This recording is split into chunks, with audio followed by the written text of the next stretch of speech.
Agatha Christie's 1967 novel Endless Night is a mystery that features neither Hercule Poirot nor Miss Marple. It's hard to know what to say about a novel like this. It's a later Christie novel, and in a way, by rights, I have kind of a prejudice against Christie's later novels because she's in kind of her decline as a mystery writer.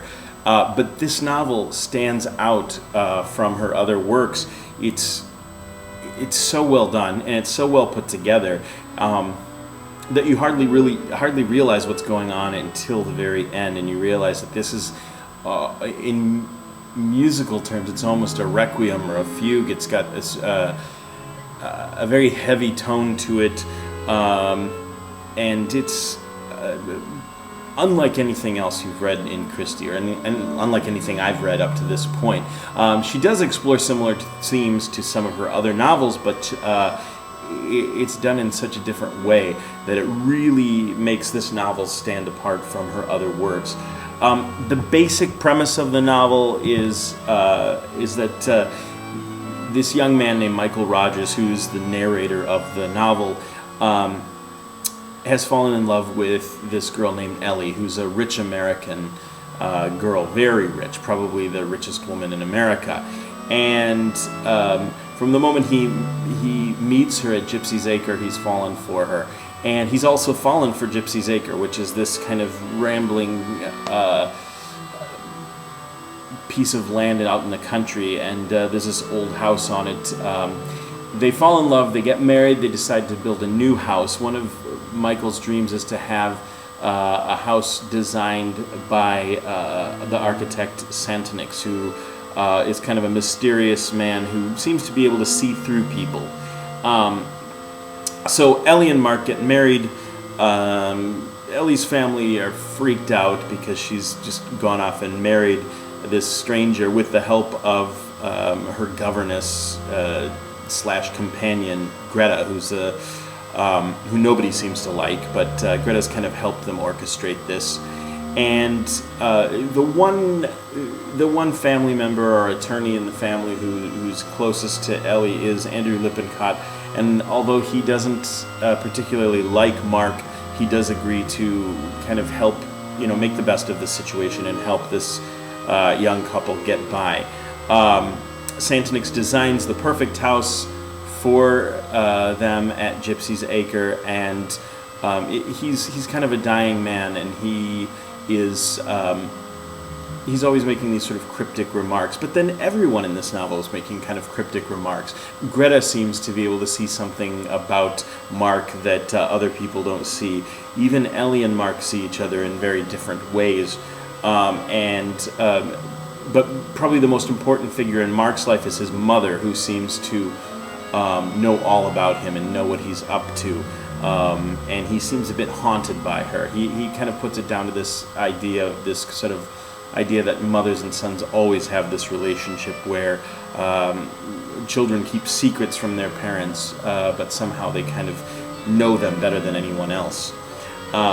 So you have a lot of this idea. Almost immediately after the couple come to Gypsy's Acre, they are met by gypsies. There's an old woman, a Miss Lee, who warns Ellie when she comes across her not to stay here, to leave. She says that there's going to be doom if they stay. There's a curse hanging over the land. So there's all sorts of curses. The day after they move into the new house that Santonix has built for them, there's a rock with a note on it thrown through the window telling them to leave. Later they find a dead bird with a knife stuck through it and a warning to leave. And in fact, disaster does strike. Just when things are happy, just when the couple are feeling like everything is going okay, we see that Mark goes out to an auction to buy this really ornate old desk for Ellie. She's supposed to meet him for lunch. She doesn't turn up, and they find her body in a grove. She had been horseback riding, and the horse had run off, was seen running off without her. Then they find the horse again, and he's standing at Ellie's dead body. She seems to have had some kind of shock and had heart failure. And this happens, this event, which is, kind of the climax of the novel, happens rather late in the novel. And from this point, there is a very quick but very methodical downward spiral that includes 3 or 4 more deaths. And what's so interesting about this novel is that the first half of it, you're kind of going, okay, what's going on here? We know this is the story of a young man, Mark, who's remembering Ellie, and he takes us back to that moment he first met her at Gypsy's Acre, and he keeps talking about all of these memories and all of his desires and his vitality and what he sees in Ellie, and his resentment of Greta's power over Ellie, all of these things. And then we see a couple trying to make a life together, making a go of it, and ignoring the local rumors of this curse. And yet, there is a cursed feeling going on throughout the novel. Ellie certainly feels this sense of being cursed.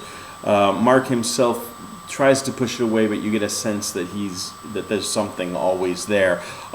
With him, it seems to pursue him as a judgment, either by his mother or by God or by Santonix. He's always a bit uneasy.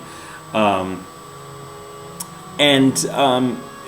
novel itself, the title of the novel is an allusion to a poem called Auguries of Innocence by William Blake. And the last part of this poem goes like this: every night and every morn some to misery are born. Every morn and every night some are born to sweet delight. Some are born to sweet delight. Some are born to endless night.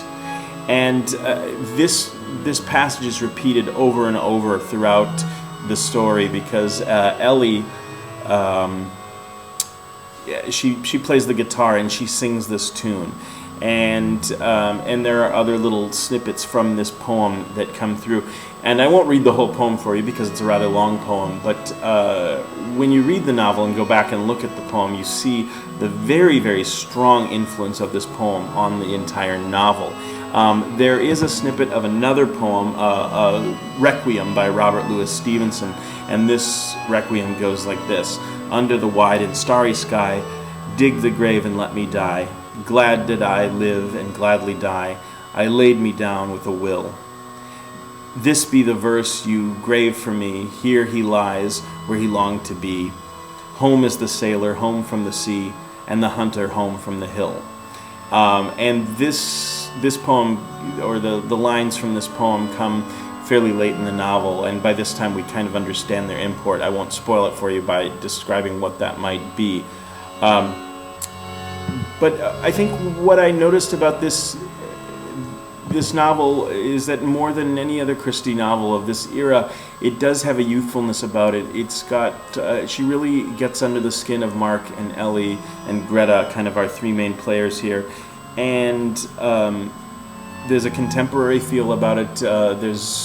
There's a freshness to it, but there's a real darkness to it that she rarely explores. I mean, she explores a little bit, I think, a darkness like this in And Then There Were None, a little bit in Ordeal by Innocence, and really it's one of these novels I can't really describe very well.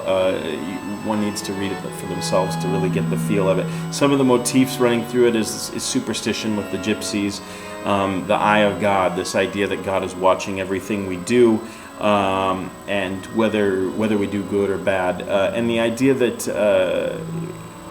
we have a destiny, but we also have choices that we can make that can affect our destiny. In addition, there's this idea of this desire and a drive that moves us forward, that we want certain things, and almost all the characters in the novel want certain things, and that all revolves around Ellie because, of course, she is this young heiress and has all of this money. So, of course, her family come over instantly from America and are trying to get a hold of her fortune. For Mark, marrying Ellie kind of represents the fulfillment of a desire to have a life he's never had. And so there's a lot of this going on. There's also a reference to Othello at one point. So there are a lot of the allusions themselves kind of become motifs that go through this kind of literary allusions. And Christie was always great with using literary allusions, and of course Shakespeare and English poets are some of her favorite allusions to make. So I give this a wholehearted 5 out of 5. It's an excellent novel. I look forward to reading it again.